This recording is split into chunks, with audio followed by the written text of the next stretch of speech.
मैं जो तेरा न हुआ किसी का नहीं, किसी का નહીં. જે કોઈનો ના થાય ને એને રંડવો કહેવાય.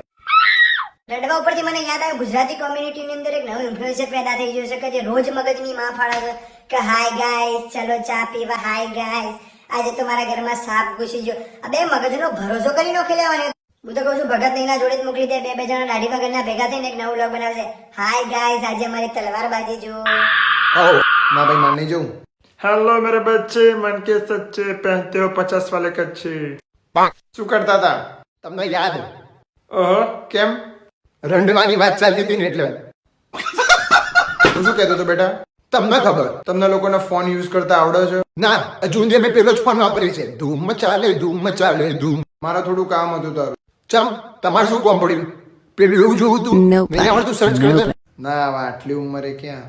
મારી એક બચપણની દોસ્ત છે તો એના બર્થડે વિશ કરવાની છે ઇંગ્લિશની અંદર, કારણ કે પહેલેથી છે ને ઇંગ્લિશ મીડિયમમાં ભણેલી છે એટલા માટે થોડી ઇમ્પ્રેસ કરવાની છે.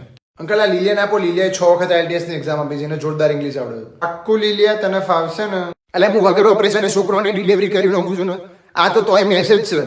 એનું નામ સવિતા છે તો એ રીતનું અંદર સેટ કરી દેજે તારી રીતે તું. કાકા હજુ કહું છું પસ્તાશો લીલિયાને ના છો વસ્તુ. બહુ મસ્ત મેસેજ લખજે હો, ઇમ્પ્રેસ થઈ જવી જોઈએ. તો કાકા ડન જોઈ લો મેસેજ. વાહ એટલી વારમાં મેસેજ ટાઈપ કરીને આપી દીધો. આજકાલના છોકરા બહુ ફાસ્ટ થઈ ગયા. દેશી પોટલી આપણી પાસેની લાઈનમાં મળે છે ને એટલે. Hello Savita, I always wanted to C you as a Savita ભાભી. સારો પોઈન્ટ લખ્યો, કારણ કે હવે તો એના લગ્ન થઈ ગયા એટલે ભાભી તો કહેવું જ પડે. Whenever I see you my eyes are filled with ઠરક. ઠરક એટલે? ઠરક સમાનાર્થી શબ્દ છે કાકા. ઠરક એટલે ભાવનાઓ. સારો વર્ડ વાપર્યો છે. Since my childhood I always wanted to B your best friend with benefit વાળો ભાઈબંધ, પણ કુદરતના મંજૂરીમાં નહીં હોય. 100%.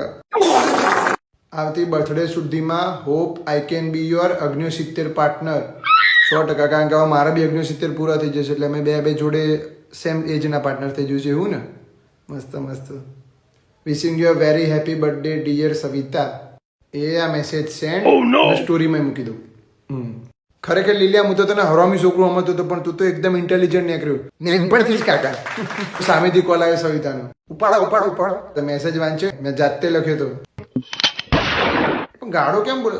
હલો કાપી નાખો લે એને તો. બરાબર છે, હું ના પાડતો તો ભોગવો આવે. બરોબર છે.